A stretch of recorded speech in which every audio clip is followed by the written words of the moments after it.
नमस्कार, मैं रुपेश। आज जीरो ग्राउंड पे आज मैं लेके चलूंगा आपको वार्ड नंबर 27। ये रोड जो है गंगा दार्जिलिंग रोड है और इसमें ये वार्ड नंबर 27 जो है ये लाइन बाजार चौक से लेके पॉलिटेक्निक चौक को जोड़ता है। अभी वहाँ की स्थिति ऐसी है, एक मैं बता दूं आपको कि ये 4 लेन है और 4 लेन इसलिए बनाया गया था कि लाइन बाजार के जाम से निजात पाया जा सके। लेकिन इस सड़क की हालत जब आप देखेंगे तो आप भौचक्के रह जाएंगे कि इतने बड़े बड़े गड्ढे हैं कि गाड़ियों के बम्पर टूटते हैं तो कभी लोग उस गड्ढों में गिरते हैं। वहाँ पर कुछ मौजूद लोग भी हैं और साथ में वहाँ के जो स्थानीय निवासी हैं उनके साथ में हमारे संवाददाता जुड़ेंगे मलय जी, और मलय जी से अभी हम लोग बात करेंगे और जानेंगे कि वहाँ की वस्तु स्थिति क्या है। मलय जी आप बताएं अभी कहाँ पर हैं और कैसी वस्तु स्थिति है वहाँ की, बताएं कुछ। मैं इस वक्त मौजूद हूँ गंगा दार्जिलिंग पथ के नज़दीक और यह इलाका जो है 4 लेन रोड से होकर गुजरता है, लेकिन हालत इसकी ऐसी है जिसे शब्दों में बयान नहीं किया जा सकता है। यहाँ गड्ढा है, जल जमाव की स्थिति है और सबसे आश्चर्य की बात है कि 4 लेन रोड पर ही बिजली के पोल लगे हैं, ट्रांसफार्मर लगे हैं, लेकिन देखने और सुनने वाला कोई नहीं है। इसके संबंध में यहाँ के जितने भी लोग हैं इन्होंने विद्युत विभाग को भी सूचना दिया, लेकिन इस पर अभी तक कोई कार्रवाई नहीं हुई। नतीजतन लोग इसी तरह जल जमाव और टूटे हुए रोड के बीच जाने को मजबूर हैं। आपकी जानकारी के लिए हम यह बता दें कि लाइन बाजार चौक से लेकर के या पॉलिटेक्निक तक रोड जाती है। जहाँ जहाँ टूटा हुआ रोड है, जब बारिश होती है तो लोगों को काफ़ी परेशानी होती है और जाम की समस्या से भी लोगों को दो चार होना पड़ता है। हालांकि जब रोड बनाया गया था उस समय इसका ध्यान नहीं रखा गया, लिहाजा जो पोल है बिजली का वो रोड पर ही है। इसके संबंध में कई बार लोगों ने शिकायत की है, लेकिन ढाक के 3 पात वाली कहावत यहाँ चरितार्थ हो रही है। और अगर रात के वक्त जो बड़ी गाड़ियाँ यहाँ से गुजरती हैं पोल में टकराता है तो कोई बड़ा हादसा भी हो सकता है। पूर्व में कई ऐसे दुर्घटना भी हो चुके हैं। हमारे साथ कुछ स्थानीय लोग हैं, हम उनसे बात करेंगे और जानने की कोशिश करेंगे कि आखिर इस तरह के हालात इतने दिनों से हैं तो आखिर इसकी स्थिति बदल क्यों नहीं रही है। नगर निगम के पास जब इतनी राशि आती है तो वो जाती कहाँ है, क्या कहना चाहेंगे? बरसात के समय में बहुत सारा सड़क पे गड्ढा हो गया है, जल जमाव की स्थिति है और अंदाज़ा नहीं लग पाता है। वाहन चालकों को उस गड्ढे में गिर जाते हैं, घायल भी हो जाते हैं। नित्य प्रति ये घटना हो रही है और पिछले कुछ दिनों पहले 7-8 महीना पहले जब इसकी विषय पे बात किया गया तो कुछ राबिस वगैरह डाल के इसको मरम्मत किया गया, लेकिन राबिस कितने दिन टिकेगा इस बरसात में, वो भी ख़त्म हो गया। और बिजली पोल भी रोड पर है, आए दिन लोग टकरा जाते हैं। दिन में उजाले में तो नज़र आता है, रात के अंधेरे में नज़र नहीं आता है, दुर्घटना हो जाती है। कहीं कभी ट्रक वगैरह से फंस जाने से बिजली तार टूट जाती है और सप्लाई भी बाधित हो जाता है। तो आपके जो पार्षद हैं यहाँ के स्थानीय पार्षद, क्या उन लोगों से आप लोगों की बात होती कुछ नहीं सुनते हैं क्या? उन लोगों का कहना है कि ये पार्षद का काम नहीं है, ऊपर बोलना होगा और आम पब्लिक अपने काम को छोड़कर कहाँ कहाँ दौड़ लगाए। तो फिर जो नेताजी आते हैं, जो आपके विधायक हैं, जो कहते हैं कि विकास होगा, सरकार कहती है कि विकास होगा, लेकिन वो क्यों नहीं रहा? वो लोग भी तो इस सड़क से गुजरते हैं, उनको भी तो देखना चाहिए कि मैं खुद क्यों ना करूं। लोग हमारे पास संपर्क क्यों करें कि मैं करूं, आप कीजिए। वो भी चाहते हैं, जो भी जनप्रतिनिधि, मैं किसी का आरोप प्रत्यारोप नहीं कर रहा हूं, जो भी जनप्रतिनिधि हैं उनको खुद संज्ञान लेना चाहिए। जनता क्यों बोले, आपको प्रतिनिधि बनाया गया है तो आपकी प्रतिनिधि का जो क्षमता है उसे आप दिखाइए समाज के बीच। मतलब कुल मिला के काम नहीं जी। चलिए, तो इनका कहना है कि जनप्रतिनिधि भी इस रास्ते से गुजरते हैं, लेकिन जो काम होना चाहिए वो धरातल पर काम होता नहीं है। हकीकत कुछ और ही है। हम अपने कैमरामैन से गुजारिश करेंगे कि वो आपको दिखाएं। सामने जो है काफ़ी बड़ा गड्ढा है और लोग जब आ रहे हैं तो वो बड़े संभल कर आते हैं और उन्हें डर लगा रहता है कि कहीं गिर ना जाए। अभी एक ऑटो गुजर रही है, कुछ देर पहले एक बाइक भी था, वो भी गिरते गिरते बचा। कुछ और लोग हैं, हम उनसे भी बात करेंगे और जानने की कोशिश करते हैं कि आखिर इस तरह की स्थिति क्यों है, कितने दिनों से ये हालात, ऐसी स्थिति क्यों है। ये जो आप सड़क देख रहे हैं, ये सड़क का नाम पहले मैं बता दूं कि लाइन बाजार से पॉलिटेक्निक चौक तक ये सड़क निकलती है और ये 4 लेन और इसे गंगा दार्जिलिंग के रूप में आज से नहीं 1903 से ही इसका नाम रखा गया था, गंगा दार्जिलिंग सड़क। और आप देख पा रहे हैं कि ये सड़क जब बना तो इसमें दोनों ओर नाली होनी चाहिए थी और इसका एक बहुत बड़ा प्रारूप बना था। और उसके बाद उस प्रारूप के तहत ये कार्य अभी मैं देख रहा हूँ कि नहीं हो सका है। दोनों साइड नाली है और सारे शहर का पानी इस होकर के गुजरता है और पानी जब सड़क पर गिरेगा तो वो बिटवीन जो होता है वो टूट जाता है, वो सड़क टूट जाता है। टूटने के कारण ये हमेशा जल जमाव रहता है और ये दुर्घटना आए दिन यहाँ होती रहती है। कभी 2-3 दिन पहले पैर टूट गया किसी का, कोई गाड़ी से गिर जाते, किसी का हाथ टूट जाता है, तो हम लोग जैसे चौक पे हैं तो तुरंत उठा करके इसको हॉस्पिटल ले जाते हैं। तो ये समस्या सरकार की है। और रात में अगर मानिए किसी की दुर्घटना हो जाती है, उसको कौन बचाए? अब तो भगवान भरोसे ही, इस तरह से ये देख रहे हैं कि भगवान भरोसे चल रहा है तो भी भगवान भरोसे ही चलेगा। तो फिर ये नगर निगम का इलाका है, काम क्यों नहीं हो रहा? अब तो नगर निगम आप वहाँ पर पदाधिकारी बन जाते हैं। अब कहते हैं ना कि जो गया लंका वही बना रावण। निश्चित रूप से मैं ये कहने से हिचकूंगा नहीं और मैं किसी के ऊपर आरोप प्रत्यारोप नहीं करना चाहता हूँ। ये जो अगर आपकी दायित्व है कि आप सेवा करने के लिए निकले हैं तो उसको निश्चित रूप से सेवा कीजिए और जहाँ भी अगर ज़रूरत पड़े उसको करने का प्रयास करें।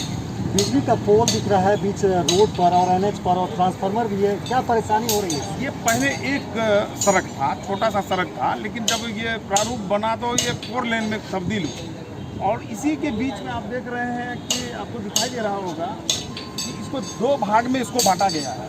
अब बांटने के बाद उधर वाला जो साइड है उसके बीच में ये पोल लगा हुआ है, जो कि पोल हटाना चाहिए था। सरकार को, विभाग को भी इसकी जानकारी है। पोल को बहुत पहले ही हटाना चाहिए था, लेकिन सब सोए हुए हैं। क्यों नहीं किया जा रहा? अब तो पदाधिकारी जाने की क्यों नहीं कर रहे हैं और ना तो यहाँ के लोग उस पर प्रेशर बना रहे हैं, इसी के लिए नहीं कर रहे हैं। बिजली विभाग के लोग कोई आते नहीं? कोई नहीं आते हैं, इस चीज़ को देखने के लिए कोई नहीं आते हैं। हम लोगों ने लिखित में भी दिया है पदाधिकारी को कि इस पर ये किया जाए, काम होना चाहिए और ये जो रोड के बीच रोड में जो ये पोल है इसको और साइड कर करके आप व्यवस्था कीजिए। कभी भी किसी तरह का बस स्टैंड में भी ये घटना घट गई थी, बहुत लोग मारे गए, तो इसलिए हम चाहेंगे कि बढ़ के पदाधिकारी से मांग करेंगे कि ये जो है व्यवस्था ये ठीक हो।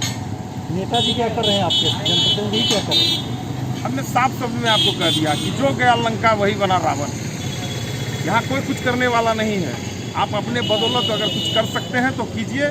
यहाँ किसी प्रतिनिधि को आप बना करके अगर भेजते हैं तो बस सिर्फ समाज सेवा के नाम ये सवाल पूछिए, जब आप वोट दे रहे थे और लुटवाने का काम करते हैं। यहाँ कोई कुछ करने वाला नहीं है। इसलिए आप में सक्षम, आप अगर सक्षम हैं तो आप स्वयं उस काम को उठाइए वीरा और अपना काम कीजिए। इतनी बड़ी बड़ी बातें कर रहे हैं। जी बिल्कुल, वोट के समय में लोग समाज सेवी, आप बड़े बड़े पोस्टर में देखते होंगे कि मैं बहुत बड़ा समाज सेवी हूँ, लेकिन जब वो वोट मिल जाता है तो 5 साल तक ये समाज सेवी कहाँ जाते हैं? मैं एक सवाल यही पूछना चाहता हूँ समाज सेवियों से, जो चुनाव जीत जाते हैं, जनप्रतिनिधि बन जाते हैं, उसके बाद वो कहाँ चले जाते हैं? उनकी समाज सेविता का जो है जज्बा कहाँ खत्म हो जाता है? ये जरूरी है, अगर समाज सेवा करने निकले हैं तो आप काम कीजिए। अगर नहीं सक्षम है तो आप वोट में खड़ा होने का कोई औचित्य नहीं है। पूर्णिया की जनता जान गई है कि जो काम करेगा उसी को हम पूर्णिया का नेतृत्व करने का अवसर देंगे। जो पूर्णिया का नेतृत्व करेंगे सही ढंग से उन्हें ही मौका मिलेगा, ये यहाँ के लोगों का कहना है और ये दर्द है। इनका कहना है कि जितने भी जनप्रतिनिधि हैं इसी रास्ते से गुजरते हैं, लेकिन नजरें किसी की इनायत नहीं होती है। सरकार दावे करती है विकास का, लेकिन विकास की हकीकत क्या है ये आपने सुना। लोगों का ये दर्द है। कुछ और लोग हमसे हम बात करते हैं और जानने की कोशिश करते हैं कि क्या हाल है यहाँ का। कितने दिन से ऐसी स्थिति है? ये तो बरसात में हमेशा पानी रहता है। गंगा दार्जिलिंग रोड है, गंगा का प्रारूप है। यहाँ लोकल स्थानीय जनप्रतिनिधि और स्थानीय प्रशासन दोनों निकम्मा, जिसका परिणाम ये कोई काम नहीं करता। कोई काम नहीं। टैक्स तो आप लोग देते हैं निगम टैक्स तो लेता ही, बिना टैक्स दिए तो कुछ नहीं हो पाता है। आजकल तो प्रोविज़न दिया हुआ है कि आप टैक्स नहीं जमा करेंगे तो आपका घर का काम नहीं होगा, नाला नहीं साफ होगा, आप समाज में रोड वगैरह बनता है सब नहीं होता। तो टैक्स हर आदमी देना पड़ता है। टैक्स देते रहिए और काम यही होगा। काम यही मिलेगा। क्या नाम है आपका? दीपंकर। टैक्स देते रहिए और दर्द यही आप झेलते रहिए। कुछ ऐसा ही नज़ारा है। आप देखिए यहाँ पर एक वृद्ध चले आ रहे थे और साइकिल से वो आ रहे थे, वो गिर गए। अब आप सोचिए कि इसके लिए कौन जिम्मेदार है। अगर इनको चोट लगती है तो ये चोट इनके दिल तक पहुँचेगी, लेकिन प्रशासन उदासीन है जिसके कारण ऐसी स्थिति बनी हुई है। हम यह भी बता दें कि ये अति महत्वपूर्ण सड़क है और जब यहाँ से आप आगे गुजरेंगे तो उर्दू स्कूल है, वहाँ पर चौक है, वहाँ से बाईं तरफ रास्ता जो है ये निकल जाती है आपको खीरू चौक होते हुए आपको भट्टा बाजार। उसके बाद इसकी ऐसी स्थिति है, जब आगे जाएंगे तो ये मेवालाल चौक की ओर भी जाती है, ठाकुरबाड़ी होते हुए ये चला जाता है आपको पॉलिटेक्निक तक, और फिर रजनी चौक से आगे होते हुए जब जाएंगे तो वहाँ का भी ऐसा ही नज़ारा। आप समझिए कि नगर निगम के तरफ से ये कहा जाता है कि विकास हो रहे हैं, लेकिन यहाँ लोग विकास की आस के लिए तरस रहे हैं। आखिर जनता करे तो क्या करे। जी जी, इन सब बातों में कहीं ना कहीं ये जरूर नज़र आ रहा है कि सारी बातें कागज़ों पर हैं, कोई भी बात धरातल पे नहीं है। जी शुक्रिया, शुक्रिया मलय जी, शुक्रिया। अभी जो वस्तु स्थिति हमने पूर्णिया के रजनी चौक की देखी, इसके अलावा हमने आपको कई जगहों का वस्तु स्थिति दिखाया है। कल जैसे आपने देखा था कि जनता चौक की वस्तु स्थिति दिखाई आपको, जो कि एक महत्वपूर्ण मार्ग है जो कि कोर्ट स्टेशन को जोड़ता है। कोर्ट स्टेशन से जनता चौक तक की दूरी वही मामूली सी दूरी है जो कि 200-300 मीटर की थी, और यहाँ पर जो ये दूरी है ये लाइन बाजार चौक से लेकर पॉलिटेक्निक चौक को जोड़ता है, जो एक बहुत ही महत्वपूर्ण सड़क है।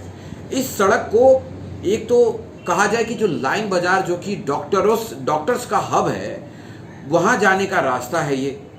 उसके अलावा अगर मैं बात करूँ कि जो मुख्य बाज़ार भट्टा बाज़ार, जहाँ की लोग सामान का परचेज करते हैं, खरीद बिक्री करते हैं, और पूरे पूर्णिया ज़िले का एक तरह से मुख्य बाज़ार में से एक बाज़ार है, वो भी वहीं पर मौजूद है।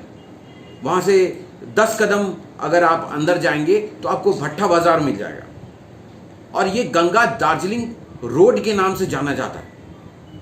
गंगा दार्जिलिंग रोड के बारे में एक मतलब कि वहाँ के स्थानीय निवासी थे, उन्होंने ये बात कही, ये तो गंगा दार्जिलिंग के नाम पर गंगा फलस्वरूप यहाँ पर गंगा नज़र आने लग गई है। यहाँ देखेंगे आप इतने बड़े बड़े गड्ढे हैं। आपने देखा एक तस्वीर में, आपने ये भी देखा कि जो एक बुजुर्ग उधर से साइकिल चलाते हुए आ रहे थे वो गिर भी गए उस गड्ढे में।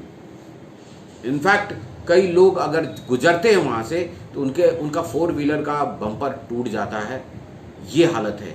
और सड़क के उस पार, ठीक उसी पार एक सड़क के बीचों बीच बिजली का खंभा गाड़ा हुआ है। वो खंभा और ट्रांसफार्मर दोनों का दोनों बिजली के पोल के ऊपर, बिजली का पोल बिल्कुल सड़क के ऊपर में है, और रात के अंधेरे में वो पोल इतनी बड़ी समस्या क्रिएट करता है। कितनी बार एक्सीडेंट हो चुका है, अचानक से लोगों को दिखाई नहीं देता है और उसमें टकरा जाते हैं लोग। बिजली विभाग क्या कर रही है इस पर जितना भी हुआ है, बड़ी अच्छी 4 लेन बनने की बातें हुई, कवायद हुई, सड़कें बननी शुरू हुई, सड़क बन भी गई। सड़क बनने के बाद सड़क के मरम्मत का कोई आधार नजर नहीं आ रहा है। हम रोज आपको हर एक जगह की जहां की समस्याएं बनी हुई हैं वो उससे हम आपको अवगत कराते रहेंगे। जीरो ग्राउंड पे मेरे साथ मलय जी जुड़े हुए थे। इसी तरीके से प्रत्येक न्यूज़ आप देखते रहें और हमारे YouTube चैनल को भी सब्सक्राइब करें। तब तक के लिए धन्यवाद, नमस्कार।